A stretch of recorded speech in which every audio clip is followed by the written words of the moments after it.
जय हिंद दोस्तों, नमस्कार। बात कर लेते हैं आज की अभी की सबसे बड़ी चौंका देने वाली खबर की, जहां पर सबसे पहले आपको बताएंगे पाकिस्तान को ट्रंप ने दिया बहुत बड़ा झटका। अमेरिका ईरान डील की मध्यस्थता से कर दिया बाहर। जी हां दोस्तों, नहीं काम आई पाकिस्तान की दलाली। अमेरिका के तलवे चाटता रह गया पाकिस्तान, लेकिन ट्रंप ने पंजा घुमा के मारी ऐसी लात की पाकिस्तान के पीएम शहबाज और मुनीर उल्टे पीठ गिरे। जी हाँ दोस्तों, बताएंगे सबसे बड़ी खबर, सबसे बड़ा झटका पाकिस्तान को दिया ट्रंप ने। सोचा भी नहीं था पाकिस्तान ने। पहली बार आज चाइना पाकिस्तान की इस हरकत पर हो रहा होगा खुश। इतना ही नहीं, वही आपको बताएंगे पाकिस्तान से आजाद हुआ बलूचिस्तान स्वतंत्रता दिवस भी कर दिया घोषित।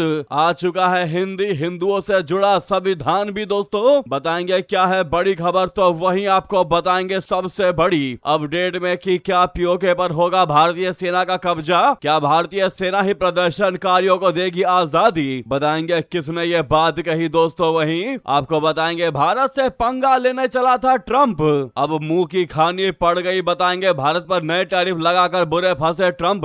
अमेरिका के 25 राज्यों ने ठोक दिया मुकदमा, दिखा दी ट्रंप को उसकी औकात। वहीं दोस्तों सिंधु जल पर पाकिस्तान पिटा, गंगा जल पर अब बांग्लादेश की है बारी। बैठक के लिए मांग रहा है वक्त, भारत नहीं दे रहा भाव। बताएंगे क्या है जानकारी, बेहतरीन से बेहतरीन अपडेट आपको बताएंगे। बस आप वीडियो के अंत तक यानी लास्ट तक बने रहिएगा। और खबरों में आगे बढ़ने से पहले मानते हैं कि चमचे चमचे ही रह जाते हैं और अकेला चलने वाला विश्व गुरु बन जाता है। तो वीडियो को लाइक करके इस चैनल को सब्सक्राइब करके बेल आइकन दबा के कमेंट में जय हिंद कहिएगा। बात करते हैं पहली सबसे बड़ी खबर की, जहां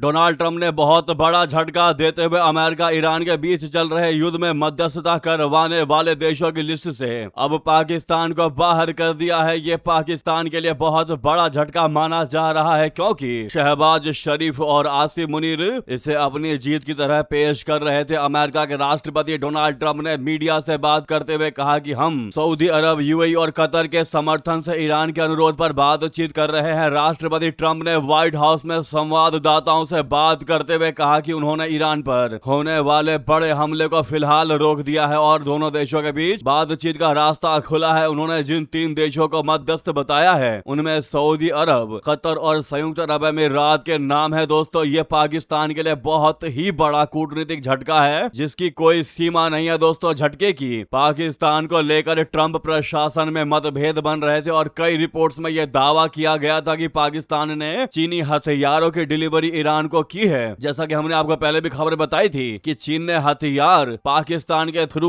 ईरान को दी है। जो हमारी खबरों को या हमारे अपडेट्स को डेली देखते हैं उनको पता होगा, वो अपडेटेड होंगे कि ऐसा हुआ था, ऐसा किया था। पाकिस्तान ने चीन की मदद की थी, ईरान की मदद की थी, जिसके बाद से ही दोस्तों अमेरिका काफी ज्यादा नाराज चल रहा था पाकिस्तान से और चीन से। उसी के जवाब में अब अमेरिका ने बहुत बड़ा झटका दे दिया पाकिस्तान को, उसकी रातों की नींद खराब कर दी। आपको बता दें कि इस साल जून में जब अमेरिका और ईरान के बीच ऐतिहासिक संघर्ष विराम समझौता हुआ था, तो उसे इस्लामाबाद एमओयू का नाम दिया गया था। पाकिस्तान के प्रधानमंत्री शहबाज शरीफ और army chief general Asim Munir ने खुद को इस शांति समझौते के मुख्य सूत्रधार के रूप में पेश किया था, लेकिन ट्रंप ने अब अपने फेवरेट जनरल को बहुत बड़ा झटका दिया है। ट्रंप की तरफ से सिर्फ सऊदी अरबिया, यूएई और कतर का नाम लेने का मतलब है कि ट्रंप प्रशासन की नजर में अब पाकिस्तान की तुलना में इन अमीर अरब देशों का प्रभाव ईरान और क्षेत्र की राजनीति पर बहुत ज्यादा मजबूत है।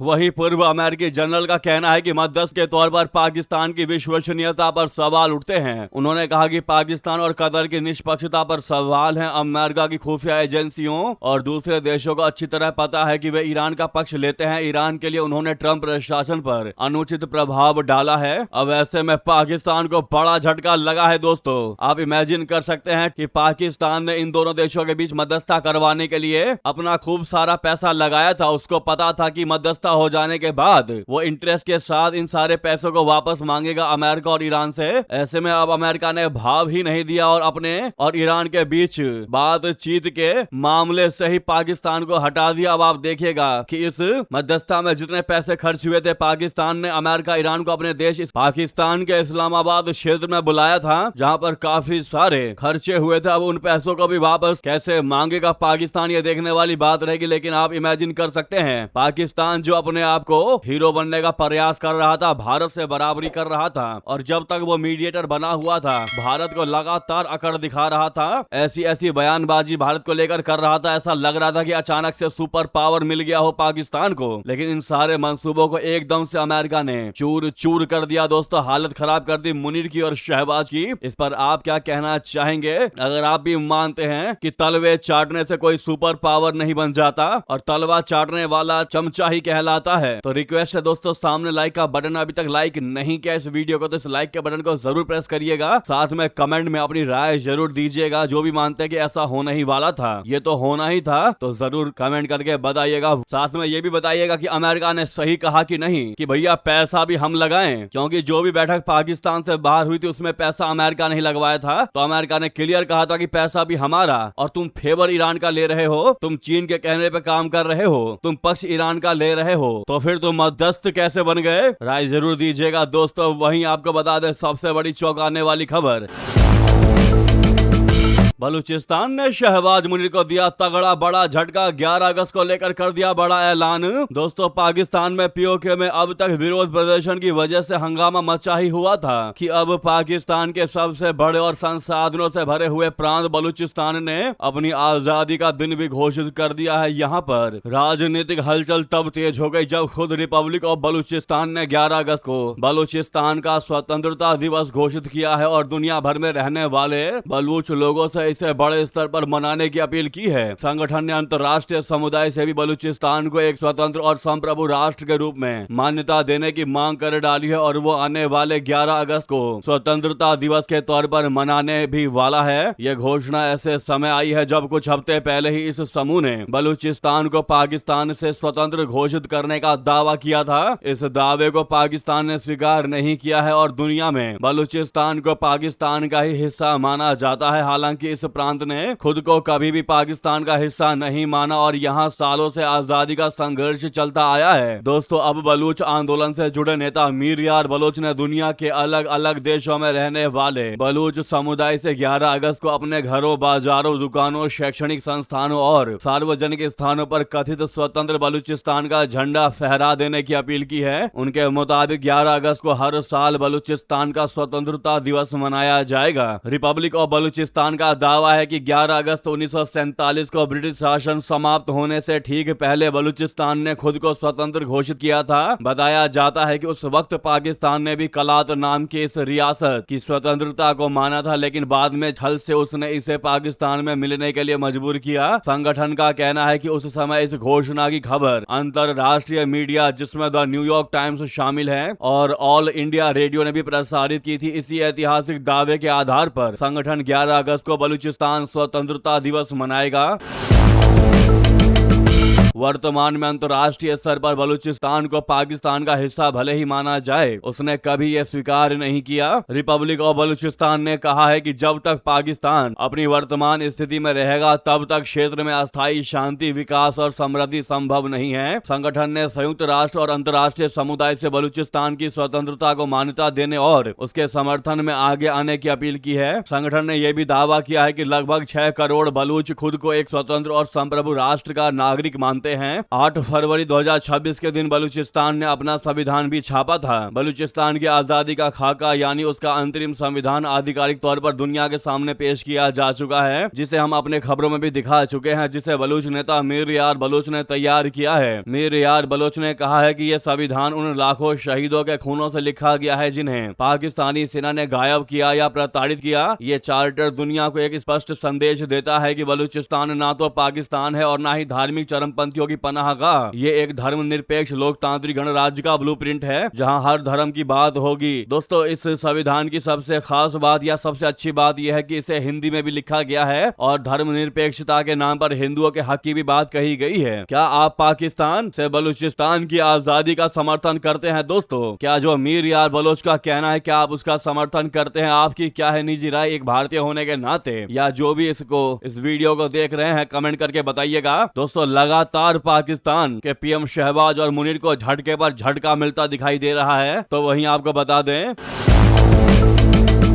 पीओके पर होगा भारतीय सेना का कब्जा, प्रदर्शनकारियों को देगी आजादी। जी हां, पाकिस्तानी लाल टोपी ने दी चेतावनी। दोस्तों, पाकिस्तान के कब्जे वाले कश्मीर बोले तो पीओके में प्रदर्शन कर रहे लोगों पर लाल टोपी के नाम से कुख्यात जैद हामिद ने जमकर गुस्सा निकाला है। विवादित बयानबाजी के लिए पहचान रखने वाले हामिद ने पीओके के लोगों पर न सिर्फ गुस्सा निकाला है बल्कि उनको भद्दी भद्दी गालियां तक दे दी हैं। पीओके के प्रदर्शनकारियों पर अपना गुस्सा निकालते हुए उसने कहा है कि ये लोग नाशुक्रे हैं जो पाकिस्तानी आर्मी पर हमले कर रहे हैं। अगर भारत ने पीओके ले लिया तो ये लोग ठीक हो जाएंगे और हमको याद करेंगे। दोस्तों, इसकी पूरी बात आपको बताते हैं, आपको वाकई में बहुत हंसी आएगी। सोशल मीडिया पर एक ऑडियो क्लिप सामने आई है। इसमें पाकिस्तानी जैद हामिद की आवाज होने का दावा किया जा रहा है। इसमें जैद किसी मजमे में पीओके में हो रहे प्रदर्शनों और हिंसा पर बात करता दिखाई दे रहा है। वो इसमें अमानवीयता की हद तक जाते हुए कह रहा है कि पाकिस्तानी फौज को पीओके का हाल ऐसा कर देना चाहिए जैसा इजराइल ने गाजा का कर दिया है। जी हाँ, इस ऑडियो क्लिप में जैद हामिद जोर देकर कह रहा है कि तुमको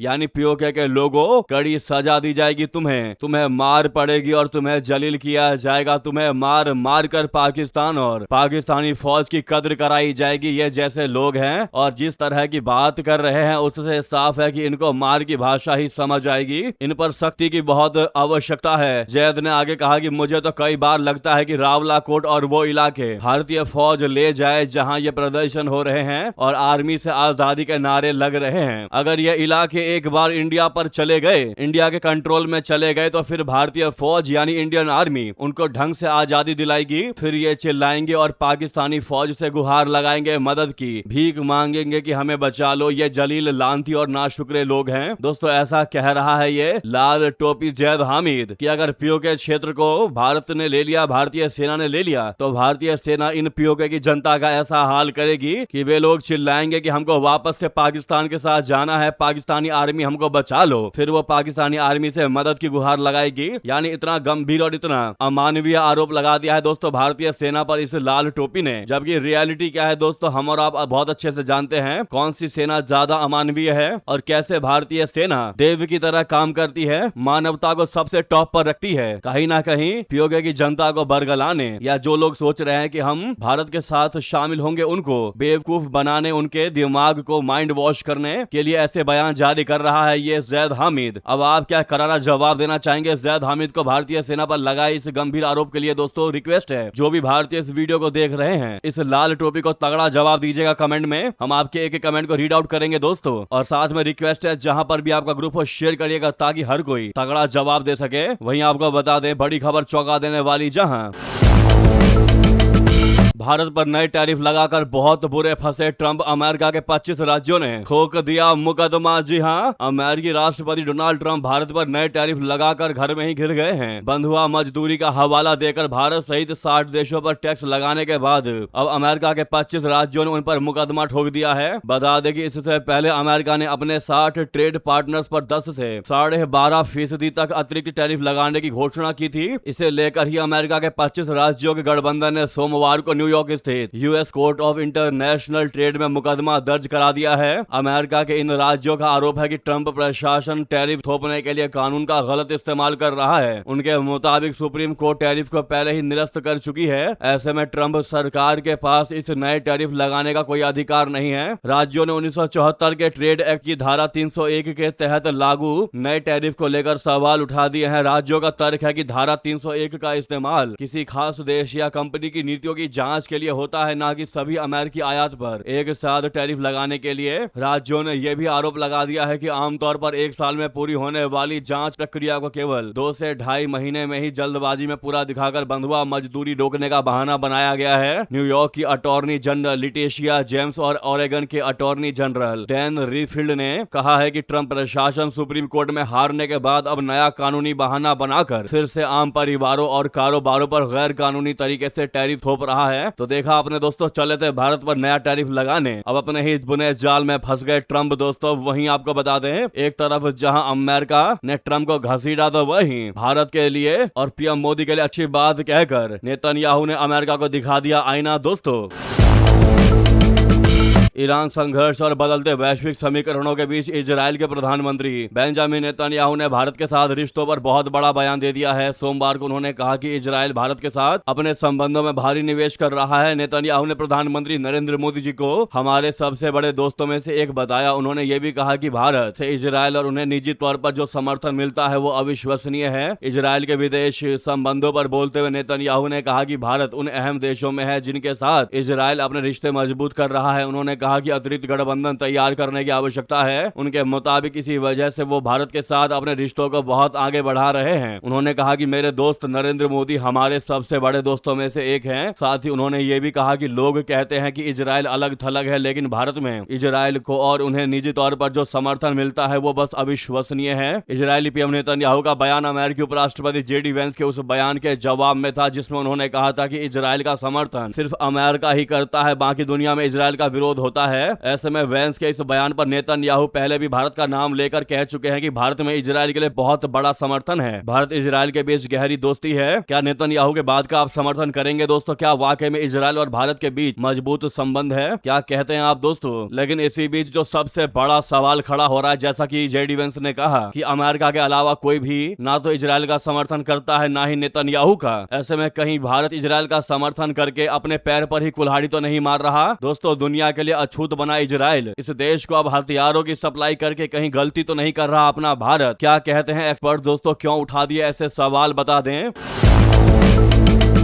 दोस्तों, एमनेस्टी इंटरनेशनल ने दावा किया है कि गाजा युद्ध शुरू होने के बाद से भारत ने इजराइल को सैन्य उपकरणों और हथियार पुर्जों की कम से कम 2596 खेपें भेजी हैं। हालांकि इस पर कोई हैरानी नहीं है, क्योंकि भारत का ध्यान रक्षा उपकरणों के निर्यात को ज्यादा से ज्यादा बढ़ाना है और ये भारत की रणनीतिक साझेदारी की गहराई और उसे परिपक्वता को दिखाते हैं, जिसे पिछले 25 वर्षों में लगातार मजबूत किया गया है। इसमें भी कोई शक नहीं। जब पश्चिमी देशों ने कारगिल युद्ध के समय मुंह मोड़ लिया था, उस वक्त एकमात्र इजराइल ही था जिसने सटीक हमले करने वाले हथियार भारत में रातों रात भेजे थे। उस समय भारत को सैन्य साजो सामान, खासकर मोर्टार, गोला बारूद की तात्काल आवश्यकता थी और अमेरिका, यूरोप ने प्रतिबंध लगा रखे थे। इजराइल ने प्रतिबंधों को ठेंगा दिखाते हुए भारत को प्रिसीजन गाइडेड म्यूनिशन भेजे थे। इसके बाद इजराइल भारत का रुख के अलावा दूसरा सबसे भरोसेमंद रक्षा साझेदार बन गया। Stockholm International Peace Research Institute बोले तो सिपरी के डेटा के मुताबिक भारत जो है वो लगातार इजराइल के डिफेंस एक्सपोर्ट के सबसे बड़े खरीदारों में शामिल रहा है और अब इजराइल, रशिया, अमेरिका और फ्रांस के बाद भारत का चौथा सबसे बड़ा